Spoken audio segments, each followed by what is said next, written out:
Salam, selamat berjumpa.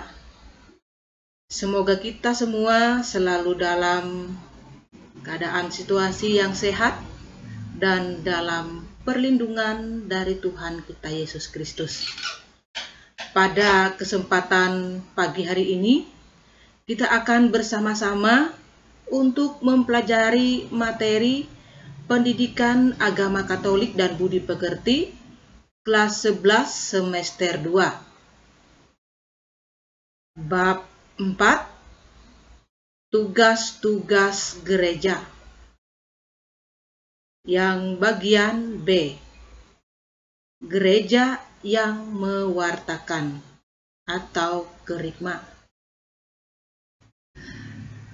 Adapun sebelum kita masuk ke pendalaman materi kita, maka seperti biasa, kita akan mengawali segala aktivitas kita dengan mohon berkat Tuhan melalui doa.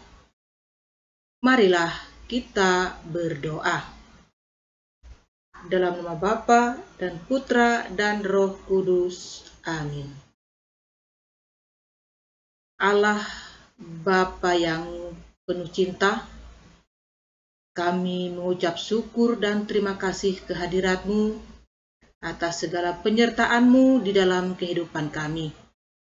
Hingga pada saat ini, kami masih Engkau perkenankan untuk belajar bersama tentang materi gereja yang mewartakan atau kerikma.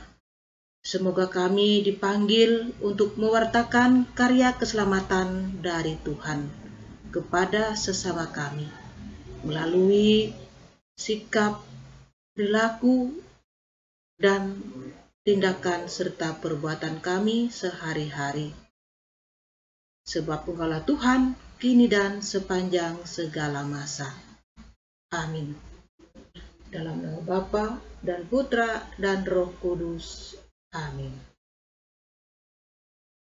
Baiklah siswa-siswi sekalian, kita akan masuk pada pendalaman materi kita, yaitu tentang gereja yang mewartakan.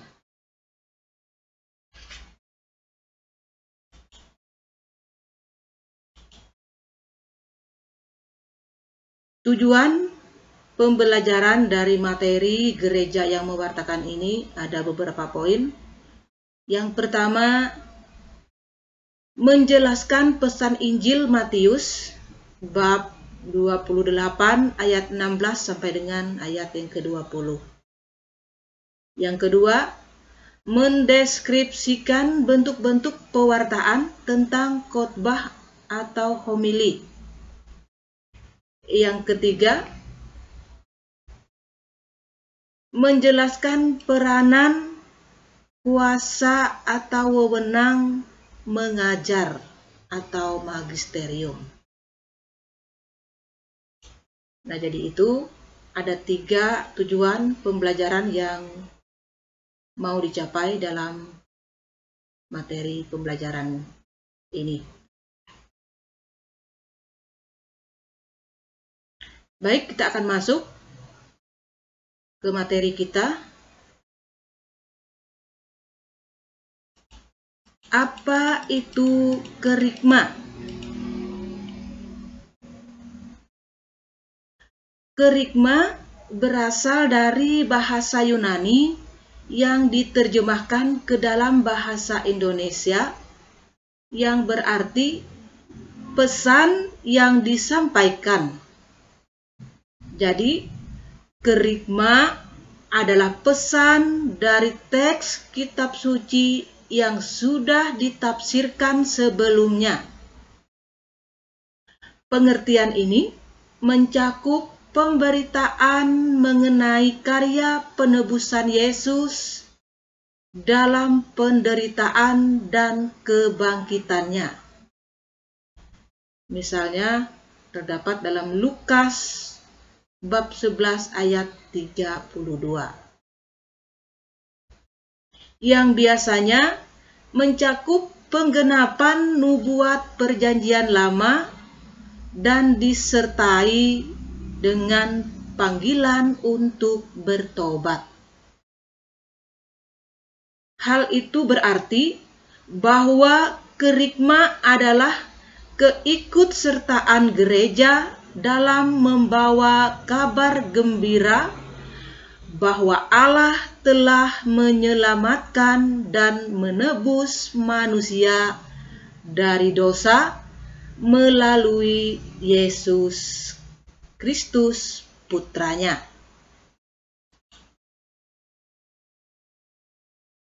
Melalui tugas ini, gereja diharapkan dapat membantu umat Allah menghayati untuk mendalami kebenaran firman Allah, menumbuhkan semangat untuk hidup berdasarkan semangat Injil, dan mengusahakan pengenalan yang semakin mendalam akan pokok iman Kristiani, supaya tidak mudah goyah, tetapi tetap setia pada imannya.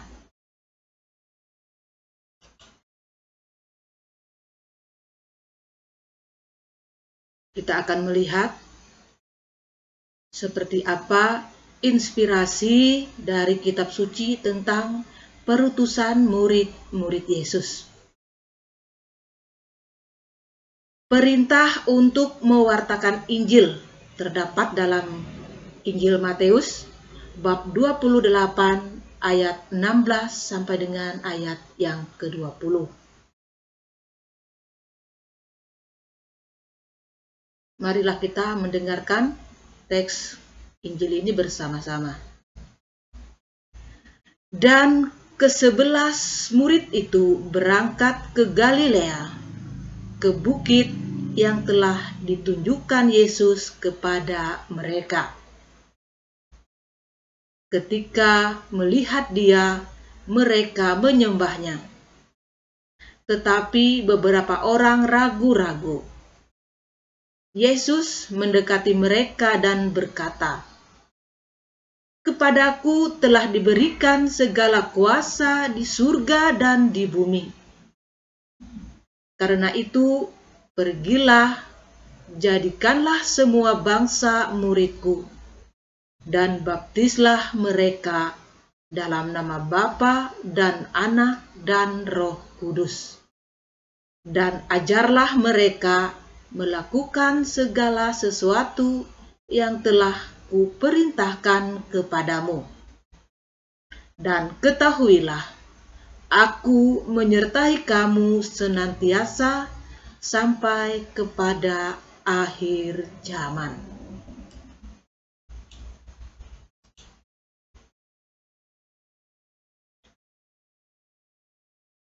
Dengan demikian, teks Injil ini mau menegaskan kepada kita.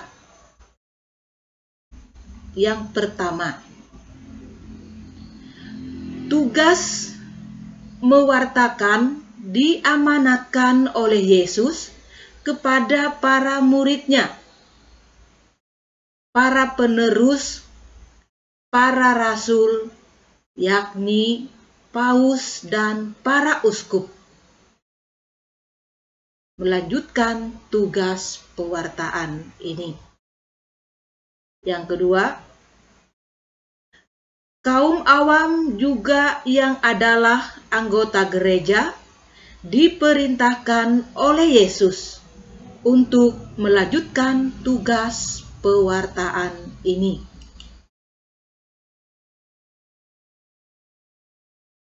Kemudian kita akan melihat apa yang mendasari gereja melanjutkan pewartaan sabda. Dasar gereja sebagai pewarta sabda yaitu dalam diri Yesus dari Nazaret, sabda Allah tanpa secara konkret manusiawi. Pada masa sebelum Kristus, sabda Allah telah ada namun lebih diwarnai dengan janji. Sedangkan sesudah penjelmaan Kristus, sabda Allah lebih bersifat kesaksian hidup.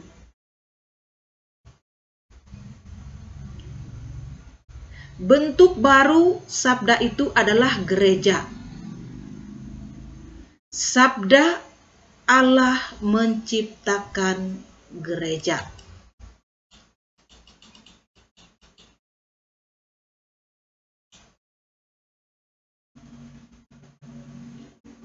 Kemudian kita akan melihat apa saja bentuk-bentuk dari pewartaan atau kerikma di dalam gereja. Ada 3 bentuk sabda Allah, pewartaan atau kerikma dalam gereja, yaitu yang pertama, sabda atau pewartaan para rasul sebagai daya yang membangun gereja. Yang kedua, sabda dalam kitab suci sebagai kesaksian normatif. Yang ketiga, sabda Allah dalam pewartaan aktual gereja sepanjang zaman. Kemudian ada 2 pola pewartaan atau kerikma. Yang pertama, pewartaan verbal. Itu bisa kita lihat melalui khotbah atau homili dari para imam dan juga pewarta sabda yang lainnya.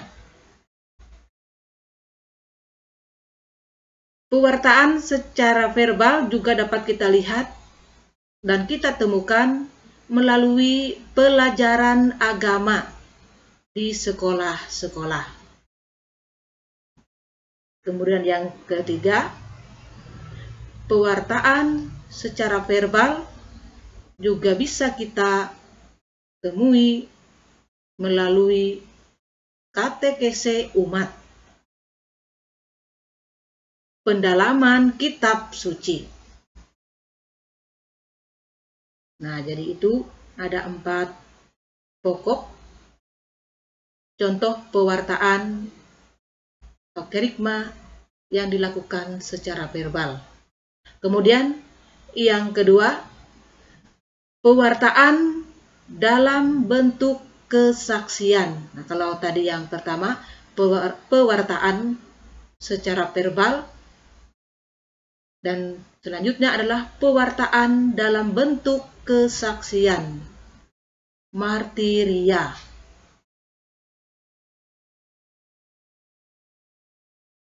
Memberikan kesaksian hidup nyata atau keteladanan hidup. Jadi pewartaan dalam bentuk kesaksian ini bisa kita temui dan kita lihat dengan cara memberikan kesaksian hidup nyata atau keteladanan hidup di tengah masyarakat di mana ia berada.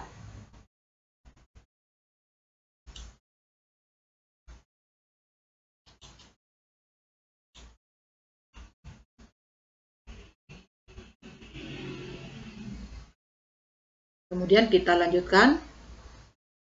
Apa saja tuntutan dalam pewartaan bagi seorang pewarta sabda?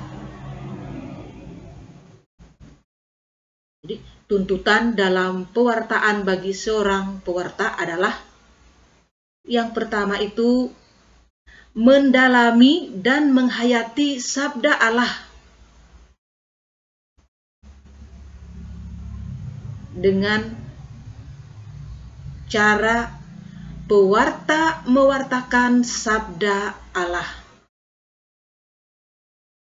Kemudian, sabda Allah dapat diwartakan dengan baik kalau mengenal dan menghayatinya. Yang ketiga, pewarta mengenal kitab suci dan isinya dengan rajin membaca dan mendalaminya. Jadi itu ada beberapa cara supaya dapat mendalami dan menghayati sabda Allah. Kita lanjut. Mengenal umat dan konteksnya. Jadi tuntutan dalam pewartaan bagi seorang pewarta. Yang kedua yaitu mengenal umat dan konteksnya. Mengenal latar belakang umat. Mengenal jiwa dan budaya umat. Yang ketiga, peka pada umat dan situasinya. Pengenalan umat dilakukan dengan bertanya atau membaca berita atau apa saja tentang umat dan situasinya.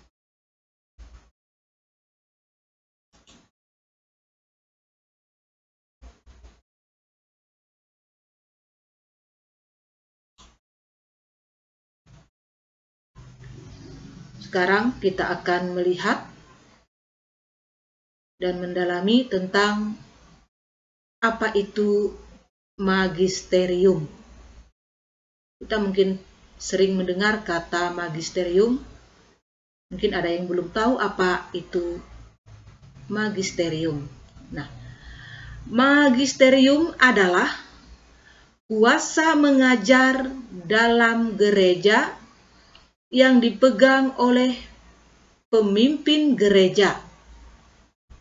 Maka magisterium itu sendiri adalah pimpinan gereja. Namun, wewenang mengajar tidak berarti bahwa dalam pewartaan hanya hierarki yang aktif, sedangkan yang lain tinggal menerima dengan pasif.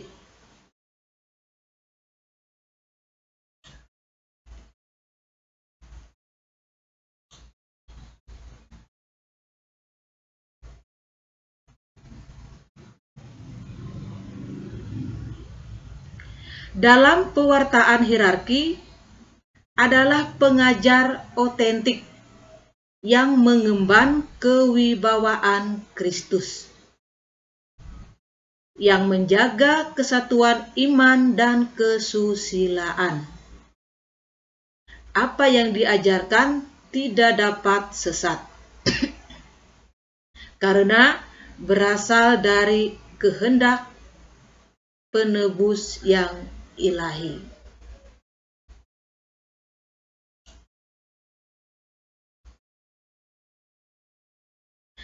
Ada 4 syarat sebuah ajaran iman yang tidak dapat sesat.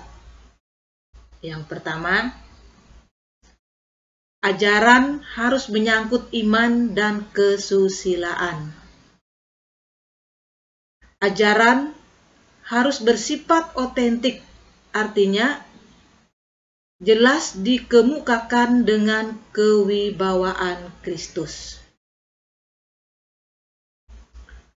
Ajaran dinyatakan dengan tegas atau definitif, tidak dapat diganggu-gugat. Kemudian yang keempat, ajaran itu disepakati bersama sejauh hal itu menyangkut pernyataan para uskup sebagai dewan.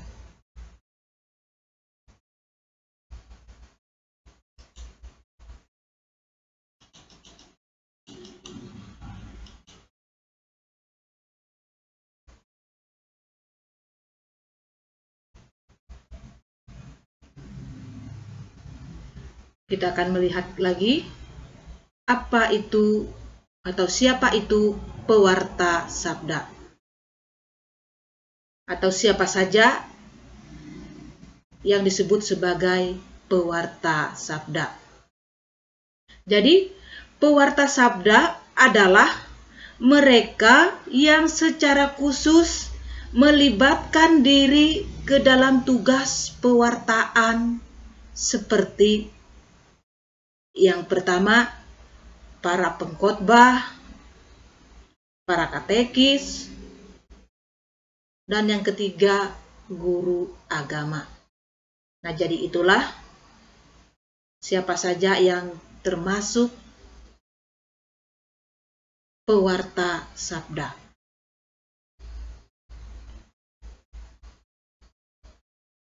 Kemudian, menjadi seorang pewarta sabda merupakan suatu panggilan. Oleh karena itu, seorang pewarta sabda harus yang pertama dekat dengan siapa yang diwartakan. Yang kedua, menjadi senasib dengan yang diwartakan. Yang ketiga, berani menanggung derita seperti yang diwartakannya. Keempat, siap untuk diutus dan diserahkan kepada umat yang mendengar pewartaannya. Yang kelima, memiliki komitmen yang utuh kepada umat.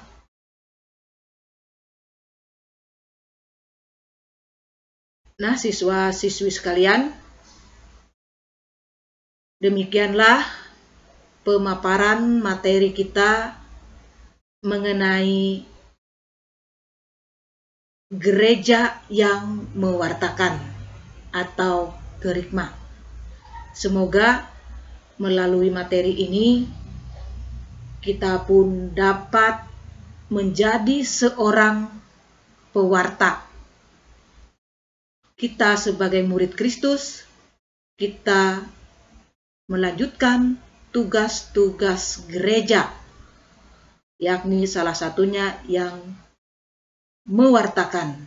Kita wartakan karya keselamatan melalui kesaksian hidup kita. Tuhan memberkati. Amin.